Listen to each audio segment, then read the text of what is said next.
Hi, Hailey. This is Nima from Sociality. First of all, I like to mention that this podcast is about you, your thoughts, and your daily challenges as a Christian. This is not like a debate or something like that. This is all about you. What are your goals for posting about Christian dating on TikTok? Yeah, well, first of all, thank you so much for having me. I really appreciate it. It's a honor to be on here. But my goals for posting about Christian dating on TikTok is just kind of to spread awareness. I grew up in a Christian community, grew up going to church, grew up at a Christian school, and you grow up kind of thinking that the only point of dating or the only purpose you have is realized when you're married. And so whenever you find a spouse, that's kind of when you've achieved your purpose.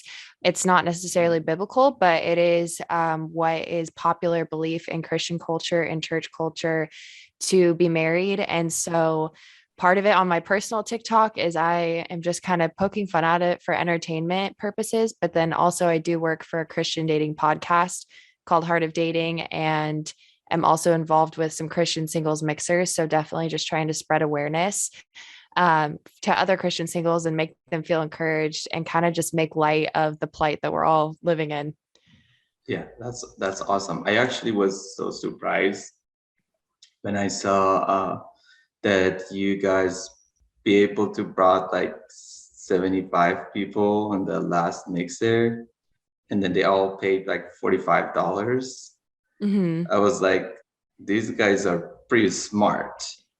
Assuming you have access to churches in your area and plenty of dating apps, why do you experience so many challenges?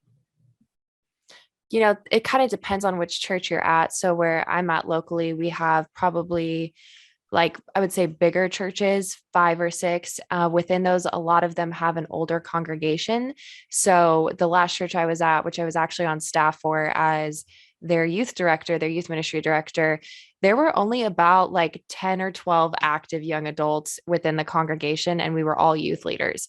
So, as far as like building new community and meeting new people, that just really wasn't a thing. The church I'm at now is much bigger. Our congregation, I think, is over 10,000. So there's a lot more young adults. But just kind of you get lost in the shuffle of going to church every Sunday and serving that you're not really actively looking for someone to date or know, even knowing who is single or who's open or who's complicated. It's really common in church circles and Christian culture to that everybody knows about. If you hang out, if you like are caught hang out with a guy or talking to a guy, they're like, oh my gosh, Hailey and this person are getting married. Like it's really blown up out of proportion. So Yeah. it kind of turns a lot of people off from like dating within their own church community. And so they'll try to Oh, kind of date maybe from another church, but then that causes a whole nother set of issues because as Christians, like we want to be equally yoked and we do want to be going to the same church as the person we eventually end up marrying. So then you have like, oh, well, do we go to my church or your church? And so there's as much as like people want to date people in other churches, there's also like, well, we can't date if we're not at the same church, like if we're not a part of the same congregation. So I think that's part of the reason why. And then when it comes to dating apps, it kind of just depends on your own personal convictions and your walk with Jesus and your specific beliefs in areas of your life. And I've come across a lot of people on dating apps that they put Christian. And so I've even been matching with them to invite them to these mixers. And then they end up saying, like, oh, like I'm actually not really Christian. Like I just grew up that way and I just put it on my profile for fun. So yeah. there's kind of that challenge of, for lack of a better term, like sifting through the people that have Christian on their dating profile. Um, yeah. So it's hard. It's hard. It It's really is it's like an it's. individual thing. I mean, I imagine if I say hi to somebody, people assumably thought that I'm start dating with them. Like always have Yeah. this problem. Yeah, it's like the people like when you're just being friendly, people think you're flirting with them. And then when you're Yeah, actually trying to flirt with someone, they have no idea. yeah. It's just really complicated. It's and especially in the small communities, I felt that it's more broad. Like this is the bigger problem if you're in a small community other than a Right, larger right. community. What makes tall men a better options for you? What makes tall men better options? That's right. I knew you're gonna bring my height into this. A better option. Well, I do post a lot about dating as a 6'1" female on my TikTok, and I'm very open about the fact that I have actually dated guys that are shorter than me. My first boyfriend was probably 5'9" or 5'10", but just to honestly put myself on blast here and just kind of like be transparent and open. Not only am I tall, but I felt like in that relationship, I was insecure about like my height. Like I wanted to feel like I was smaller than my partner. I wanted to Yeah. feel feminine and small. And I was constantly, I feel so terrible saying this, but I was constantly like comparing myself to these guys that I was dating. If we were holding hands, like my hand was much bigger. And it just felt so awkward. I was like, this just doesn't feel right. And with that being said, like I did love them. And it was something I was constantly like it was this mind game of like, why do I feel bad about this? Should I feel bad about this? Should I just embrace it? Okay, I'm going to embrace it. Okay, no, it's not working. Like just this mental trick that I was playing with myself. And so for me, it's definitely not something that I am like, I'm not dating any guys lower than 6'2". Like I'm really not that way about it because I truly believe if you do love somebody and you connect on an emotional and an Yeah. intellectual and personality and spiritual, like why would you reject someone just for the fact that they're not 6'3", 6'4", 6'3". 6'5"? So is dating a taller man really the better option for me? I don't know.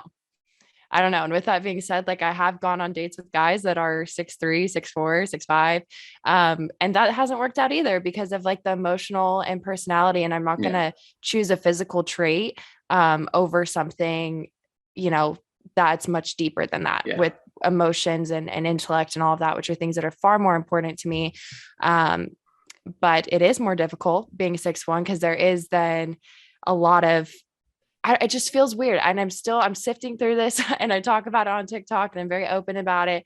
Of even guys just approaching me and that always being the first thing they say. And I'm like, Yeah. but there's so much more to me as well. It's like we can kind of play both sides of the coin here. Yeah. So it's an interesting thing. I'm open. I recently was on a date with a guy who said he doesn't date girls shorter than 5'7".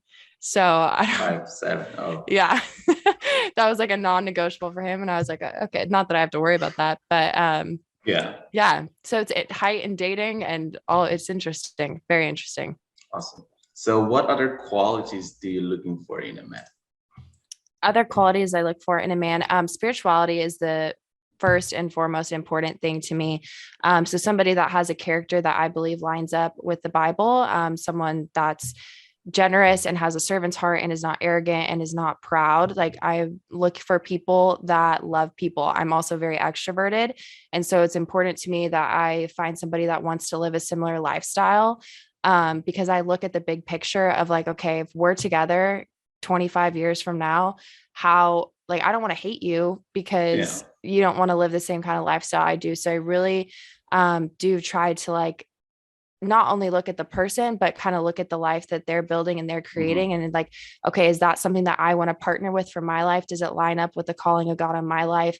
Is it going to be something we can link arm in arm together and look forward to together as a team? Like Yeah. I'm a very big team player. That's kind of how I view marriage is it's like a Hmm. partnership and it's a team thing. With that, I also do look for people that have some sort of emotional intelligence and can understand human emotion and mood and just be open and vulnerable and honest in discussing those things and willing to have hard conversations. Yeah. And I look for people that value personal growth and value learning and learning from mistakes and constantly getting better. I don't enjoy complacency at all. And so it's really important to me that I'm with somebody that is also actively trying to get better every single day. Like in the Bible, it tells us that iron sharpens iron. And Yeah. it's really hard to do that if you're with someone who is not looking for ways that Yeah. they can continually learn and grow, because then you don't end up growing yourself.